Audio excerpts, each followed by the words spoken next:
Welcome back to You Can Homeschool. I'm Tracy Hagerman, the happy homeschooler, and I'm here with Pat Fenner from Breakthrough Homeschooling. Today's topic is with gratefulness. So, gratefulness. Why would we want to be grateful? Well, I did a little bit of research, Pat, and I found out there's a many reasons to be grateful and to do gratefulness exercises. But maybe you have a few words before I talk about some of the interesting tidbits I found about that. Well, I have to say that in my research, preparing for this episode, I think I'm starting to be affected by you because I found some research about it too. So it'll be interesting to hear what we have and what has laughed and everything like that. But I think teaching your children gratitude and modeling it, and I'm just excited about this episode because not only is it timely, but well, it's timely whatever time of the year you're going to be listening to this. We do have a lot to be grateful for. Gratitude is something that is always appreciated, and as our research is going to show us, personally helpful. So go ahead, Tracy, bless us with your research. Well, I did some research, and what they said is when we're grateful, and we'll get into ways to do that, like concrete ways to practice gratefulness. Hmm.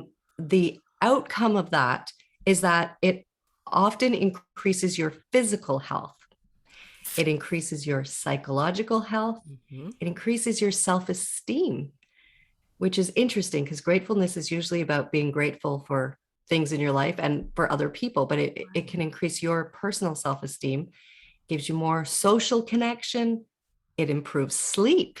Isn't that I interesting? saw that. I was like, wow, that's amazing. And it actually helps you be more empathetic towards Hmm. other people. And it decreases aggression. Studies show that people Oh, who are grateful and practice gratefulness exercise, it will actually increase their aggression. or That decrease. was really interesting. Sorry, decrease. Decrease. Decrease there. Yeah.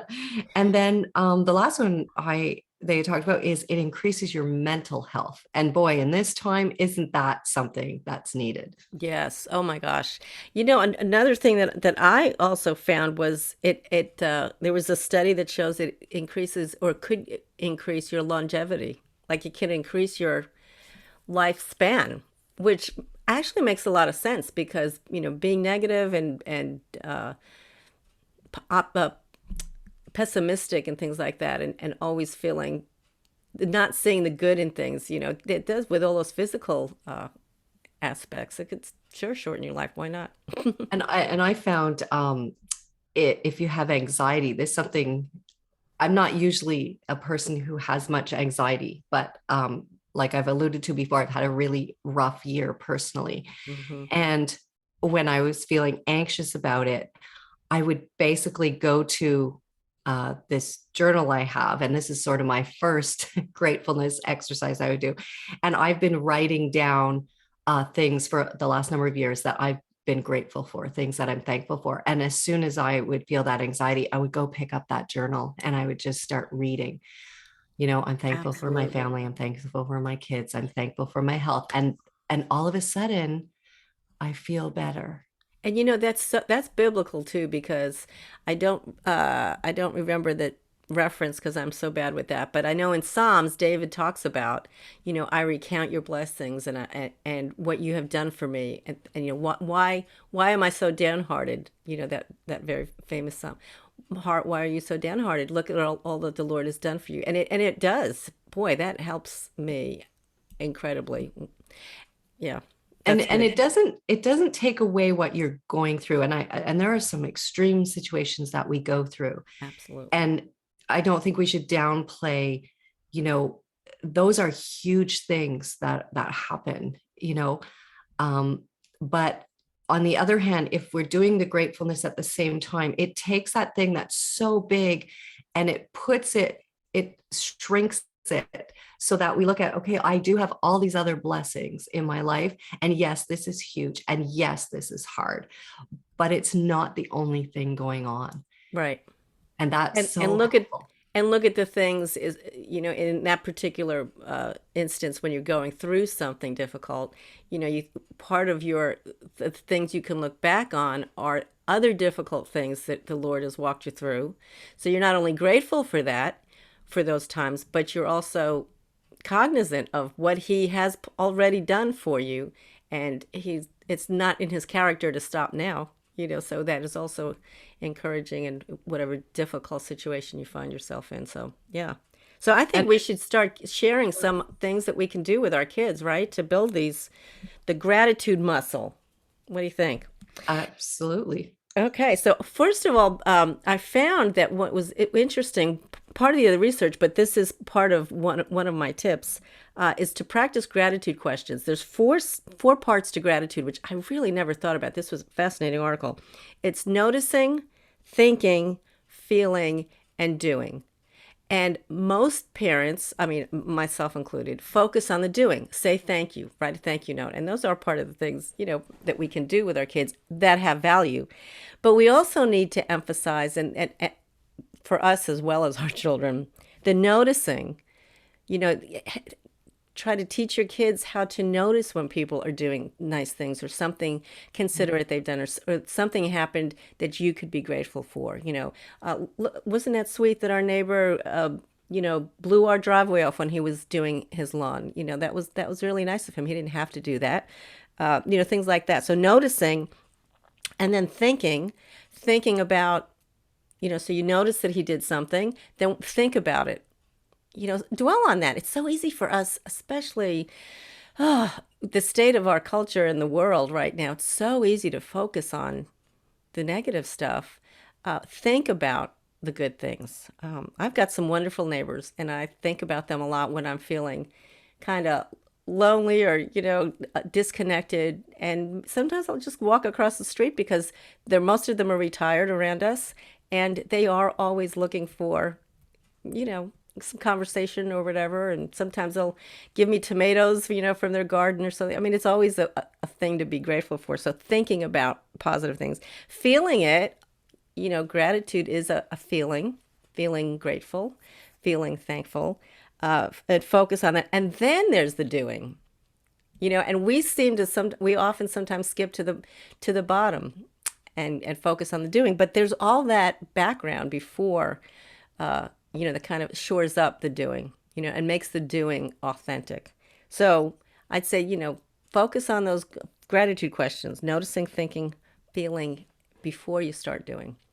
I like when you're saying, like feeling it, thinking about it. And I'm like, yeah, I'm always this, go, go, go person.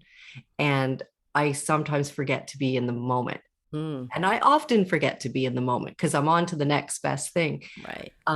But like you said, I like that, like just not just noticing it, but sort of meditating on it, being in that space, in that moment, and thinking about, yeah, that's really awesome.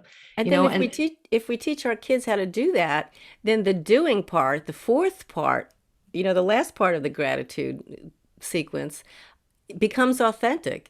It's sincere. It's not just, oh, I got to do another thank you, because mom told me I have to do thank you. It's, gee, I really want to tell Aunt Joan what I thought about this Christmas present, and I do appreciate this sweater, yeah, kind of thing. yeah. Oh, I like that, Pat. That's really good. Yeah. Um, so one of the grateful exercise a friend of mine had done with her kids is they had a jar, and every day the kids would just put at least one little piece of paper in that jar of something they were grateful for. So, and it was any time during the day, but before they went to bed at night, they would That's write down and fill this jar. And then um, every once in a while, I don't know what she said, maybe once a month or something, they would sit over snacks and they would dump out the jar, and then they would just start reading them. And it was like, wow, look at all of our blessings. I thought that was so beautiful because they would just sort of do it anonymous, put it in. And then as a family, they would just read them. But Oh, really, I love that. I love that. That ties into my next tip was decide as a family to do a gratitude project, and that's a perfect example of one. Some of the other ones that I had seen, and one that we used to do is around the table. We did this especially around Thanksgiving, of course. It just what that's when we'd all be around the table.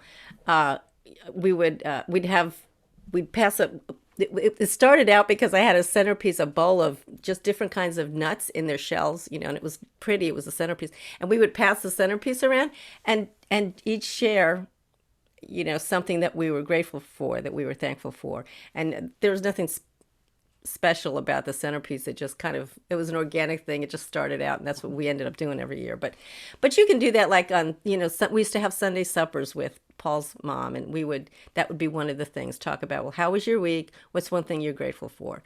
I love your jar. That's a great idea too. I mean, the point was to do something as a family. Yes. It was when we were all together. And, it'll look different for different families and even for different seasons. As your family grows, maybe y'all aren't around for the table together for a meal. So you have to come up with something else. Be creative, just the point Yeah. is to celebrate and be thankful for things and people as a family. Yeah. Awesome. Hmm. Um, One of the things that we did one year is my niece was turning 25, and she's the eldest of all. Like, I have four siblings, and between us all we have 16 kids, so she's the eldest of all of those kids. And so the year she turned 25, we had decided, um, my sister was having a party, and we decided to have this, I think it was a box. And what we did is we gave out little slips of paper to everybody before the party, and the slips of paper had things on it like, I am grateful for Sarah because, and then each of us would write something, and then Sarah is special because. And so I think there was three different things we had, so everybody in the family filled out a few, and so she was presented with this box. Oh, And as she was opening it and reading it, she was tearing up, and she was saying, like, she was so taken aback by this gift. And I mean, there were other gifts in that too, but she was like, I've never had anyone tell me this stuff before, or I didn't know you feel that way. And she's like, do you guys want something? Like she was so taken aback by that we were doing this, that oh, and I had seen it online, and I knew my sister was doing this party, and I had said to her, hey, I just saw this really neat thing. What would you think? And she goes, oh, that would be awesome. But I know that she's I think she's 31 or 32 now, Sarah. And she says she still has that thing. And it just spoke to her so oh. much, because it was everybody from the family just, putting, and she can go back and look at that. So Oh, that's so lovely. That kind of makes me think of and we'll talk about this in another episode, but we did blessing services for our kids when they turned 13. Uh, Kind of, a Christian bar mitzvah and bat mitzvah kind of thing. But one of the things that I made a big blessing book for them, and it was a handwritten, note, or well, most of them were letters. They were long, 8.5 by 11 sheets of paper that people would write about what they loved about, whoever the child was, and what they prayed or wished for them for their future and all that stuff. And my oldest daughter ended up taking that to Korea with her when she was there for a year teaching ESL. And she said that there were times, she wanted to be there and she was happy to be there and everything, but she would be homesick and lonely sometimes, and she would pull out her blessing book and read all that. And that's a great idea. It would just be encouraging to know how people are grateful for you. It's nice. so you ever get a card, for your birthday or that, and you read the card, and it's nice, and then a little while later you have to recycle, or you'll have way too many, or make it Right. into a craft or something. But I've always kept the cards with the handwritten Yeah. notes.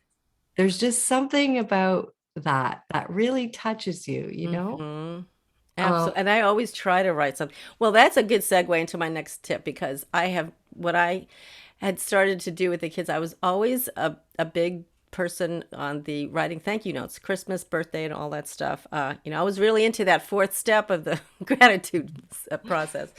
But so what I, but I, it was hard to make that a seamless kind of reaction, because oh, we got to dig out the cards. Oh, I don't have any thank you cards, so I got to go to the store and buy some. It just was, yeah. So I I go to the Dollar Tree and they have boxes of thank you cards or blank cards, whatever. They cost $1, for I don't know, 8, 10, 12 of them.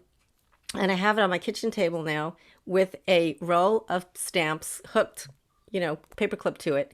So when I'm going through the mail or when a package comes in, I can sit right there and just write the thank you note right there. And I don't, or whatever kind of note I want to write to somebody. And I don't even have to think about it. I feel notice, the thing, feel it, think about it, and do it right then. And that really helped the kids when I started doing that with them when they were home too, because I was like, where the cards are. There's no excuse to Yeah. go Yeah. get it Yeah. started. And I love how like you're using that paper and stamp Oh, yes. because during the pandemic, my mom, just because she was feeling really isolated, my parents still live in their home, but they're 80 and 81. Mm. She started writing notes to her granddaughters, and some of them live in the city, some of them live away, and so they just started this back and forth, and so they've been doing this for about a year and a half, all of the girls with my mom, and they all do it handwritten, even though my mom does email and we see each other on Yes. Zoom once a week because that's something we institute too. When the pandemic started, our whole family gets on Zoom. They're still all writing to each other handwritten notes and cards. And so my mom is just loving that. And my two girls are just loving this interaction they're having with their grandmother. And I just think it's just a beautiful thing that started. And like I said, they could use email, but they're not. They're putting stickers on it. And my daughter's drawing some stuff on it and they're just sending them back and forth. It's just beautiful. This You little know, thing happened. the neat thing about that too is their expression can become something that somebody else is thankful for too. So, it's really kind of a cycle that develops in a good way, a positive cycle. But like you said, that handwritten, Mm-hmm. I Yeah. don't know about you, but if I get a card and I see handwritten on it, the handwritten, and I'm like, who's this from? It's the first thing I want to open. Absolutely. Because honestly, there are days that I will take a walk from the mailbox to the trash can. Like, it's Yes. just everything is junk. It's, Yes. sales things or asking for money or whatever. But then when you get a handwritten, hand addressed envelope, ooh, baby, that's for you. That's my kind of mail. Yeah. Oh, so it was such a good practice. I like that though. You have everything there and ready. There's no excuse. Yeah, because I'm the queen of procrastinating. Yeah. Mm. So make it So easy. another project that we did is when my mom's a year older than my dad, when she turned 75, what I did is I decided to make this book for her. So Mm. because we're 5 kids, each family was responsible for 15 memories. So in our family, because we're five in my immediate family, we each came up with 3 things. So I had all my siblings and that send me by email what however their family wanted to say the 15 things. And they were 15 memories. So then what I did is I took those and I just put it into a Word doc, and then I just added some nice little pictures. So, some of the things were like, some of the younger kids were like, I love how grandmommy would make Jello popsicles. And when we go over, they were so yummy. It was just a simple thing like that. So then I had a little picture of a popsicle or something. So I just interspersed it with little pictures. And most of the pictures were like little, like animations kind of thing, like cartoony, made this big book. So by the end of it, there were 75 memories from everyone in the family. And then we did the same thing for my dad the following year. And my parents have told me that during COVID, like feeling so lonely in the house, and because of their age, we had lockdowns here, quite a few, they have sat and read, just flipped through those books over and over again. And again, we made those books 5, 6 years ago now. And they said they have, gone through it so many times. And I just printed it out on plain paper and then just put them in plastic, protectors in a binder. They're that simple. They're not this big, but and my dad especially, and my dad is never the one who's as like sentimental. He's more, serious and stuff. He told me that that book, he just loves to go and flip through that book and he sees his whole family in there in a special way. Mm-hmm. But and that was our way of thinking, what could we give them at their age? They don't need any more stuff in Mm-hmm. their house, you know. What could we give them that could bless them and show how much we love them and are grateful? And it was so funny because my siblings, when we gave them the book, we had a party at that time. We all got together, and what we did is I read out certain things from the book, and then everybody had to guess who wrote it. Oh, that's So it great. became this. But then all my siblings were like, I want a copy of that book. So I gave them all an e-copy because they were all Mm-hmm. curious to see the memories and that. But And sorry, go ahead. the great thing about that is, back to the topic of things you can do to teach your kids to be grateful for is in that process of putting that book together, even of just each family or each child or whatever coming up with a couple of memories, that is focusing on actually the thinking and the feeling, of that thing. So of that process of gratitude. And so just by virtue of putting that together for somebody else, it was a gift. It is encourages that development of the thinking and feeling, and the noticing, I guess, even really just because they had to think about, well, what kind of things did am I thankful for about grandma and grandpa. and, And and so they were so curious to hear what their cousins said, and then they sure. were talking, oh, that's right, I remember that time. Or so it Hmm. just became this beautiful nostalgic um exercise that, again, it was the warm fuzzies, the Hmm. focusing on that, and Yeah. a real blessing to my Hmm. parents, but I felt it blessed the family. Sure. Well, that's the thing with gratitude, and this kind of ties into what you mentioned earlier too, how that being gratitude has physical effects on us, and so it's not only a blessing for someone else to be able to act on it, to do something to express that gratitude, but it does bless us too. So that's a great example of that. That's another example of that concept of a family project, family gratitude Yeah, project, yeah. because that's pretty neat. Well, I have one more that I wanted to share too, and this one this one sounds so simplistic, but let me tell you, I've lived through it and it's not. And probably you have if you're listening to this too. Look for the silver lining in things. There sometimes I've been called a Pollyanna more than once before for doing this sometimes. And there does require a sense of a certain sensitivity to be able to do this with people because you're not minimizing what somebody's going through if they're going through a difficult time or whatever. But looking for the silver lining or encouraging somebody to do that encourages us to think about the things that we're grateful for. Because honestly, in God's economy, nothing is wasted. The good, the bad, the ugly, He uses it all.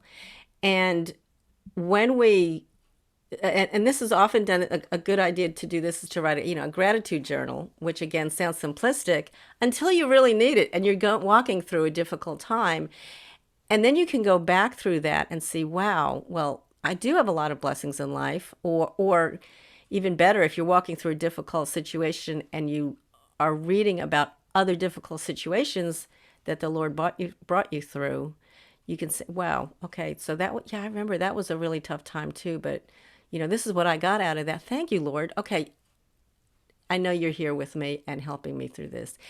So it also gives hope by doing that. So you're not really expressing gratitude to a person necessarily, definitely to the Lord, who is our source of strength and peace and everything. But looking for the silver lining is a hopeful, positive, and optimistic way of approaching, well, excuse my French, but the crap in life. Because we're going to get it, it's just going to happen. So, Yeah. And hmm. when we go through those times, doesn't it help us um be more empathetic towards others? Because Hmm. when we've been through tough stuff and then someone else is going through tough stuff, we can we we're more able, I think, to attend to that person because we understand. Hmm. It may not be our words, it may not be anything except our presence and letting that other person know, like, okay, do you want to talk about it? and just being with someone else. It really, I know that the tough times have really made me realize, open my eyes to the pain that other people are going through that I maybe never saw before, I Mm-hmm. never understood. Mm-hmm. So, Yeah. So as you can see or hear, uh, really teaching gratitude and expressing gratefulness and gratitude are things that spill over, to many areas of our life. There's a lot of not only physical effects, positive effects for them, but we affect the people around us by being grateful, by expressing gratitude, by feeling grateful and feeling gratitude for what the Lord has done and is doing for us and in us and through us. And then we can be an encouragement to others. So gratitude is much more than writing a thank you note or saying thank you. But sometimes when you have little kids, that's where it starts. Sometimes you yeah. just have to start small, baby steps. But I do want to say, and I should have said this is probably should have gone first, that the best way to teach your kids gratitude and being grateful is to model it. Mm-hmm. Mm-hmm. Because if you are a whiner and a complainer and going around saying just complaining about everything that's going on, everything wrong that's going on in life or with people or whatever, and then you tell your kids, go write that thank you note to your grandma. Kids have very, very acute BS meters, and they know when you're being a hypocrite. And so this might be something, Mom, that you need to start with yourself. Start your own gratitude journal.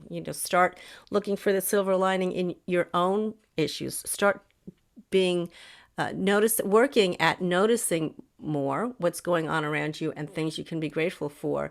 And as you start strengthening that muscle in yourself, you'll find your kids automatically gravitate to it because it's a good feeling to be around somebody who's grateful. It, It's true. it It's so true. Who are the people that inspire us? The people that you think, wow, they have such a good attitude, yet all this is going on in their life. They yes. inspire us, and we're drawn to those people. Mm-hmm. And we want people to be drawn to us, not we don't want to repel people. We don't want to repel our kids because we're, anxious or, overworked or whatever. Mm-hmm. So I think that's so right on what you're saying, Pat. And this episode is gratefulness exercise to build character in your children. And like you said, the best way to do that is to model it. And I had just two little last ones Mm-hmm. that have to do with younger kids. Like what are some things you can do with much younger kids? And these are really simple, but you know how little kids sometimes they'll have a little trinket or they'll find a special rock and they'll put that in their pocket and then they need to bring it with them everywhere. They're like, oh, I need my little rock or whatever. And so I don't know, little boys tend to do this. They put it in Mm-hmm. their pocket and then they're feeling, they have their hand in their pocket and they're feeling it and then they take it out. So a simple thing to do is to have what's called a gratitude rock.